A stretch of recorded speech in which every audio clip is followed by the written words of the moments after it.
The one thing that all data visualizations in one way or another have in common is that they have axes.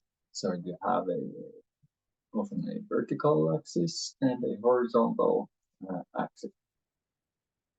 And it may not be obvious if you've never drawn these diagrams while having to think about what it means in your data, that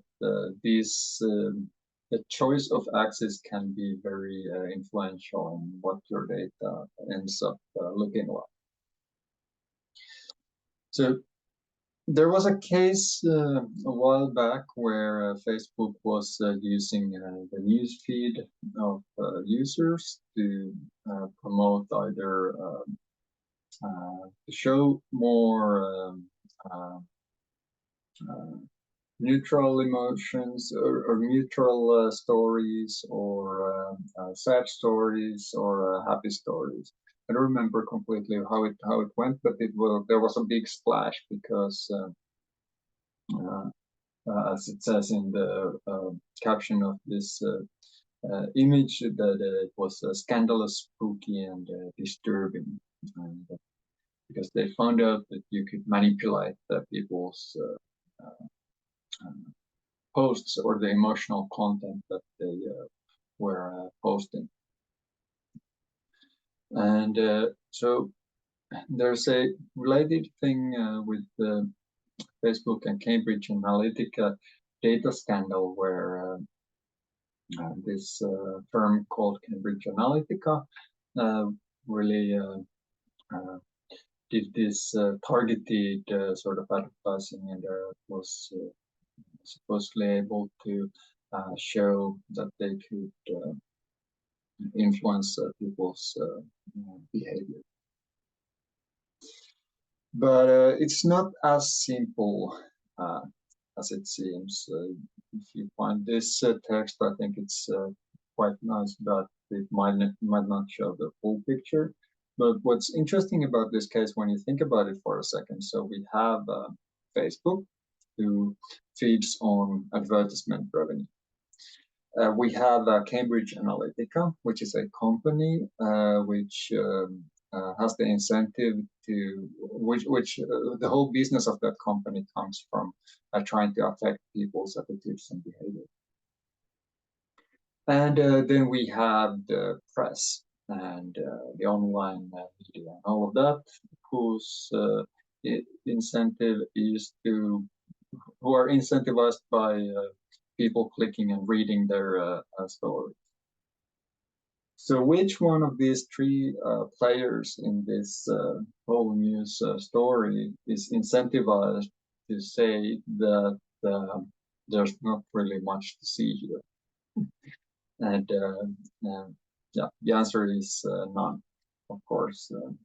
It's sort of the same thing as with wars. If one nation attacks another, the attacker has the incentive to exaggerate the losses of the other party, and the defender has the incentive to exaggerate their losses so that they could get more aid from other nations. So one thing that they show in this blog post is that they show the what happened with the effect size. And so yeah, so this was about this manipulating people to post either positive or negative content. But what's the interesting bit here is that they seem to have found a very big effect, because this bar is much higher than this. But there's a reason the axis here is at 5, because look at what happens when you actually start to include more area in the axis. So I'm bringing the bars on the top, and I'm focusing on this one, and I'm actually graphing the full axis here. And so here you can find finally 0 in the end, in the bottom.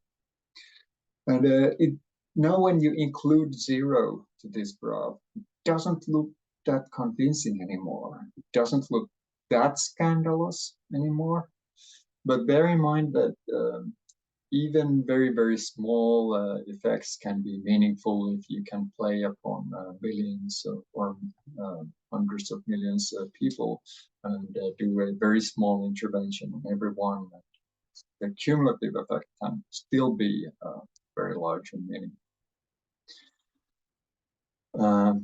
But it's not that obvious anymore, right? So one proposal for how to decide what the axis is, I'm not fully convinced that there is a one best way to do this, but if you have sort of standard deviations, then you might want to check out this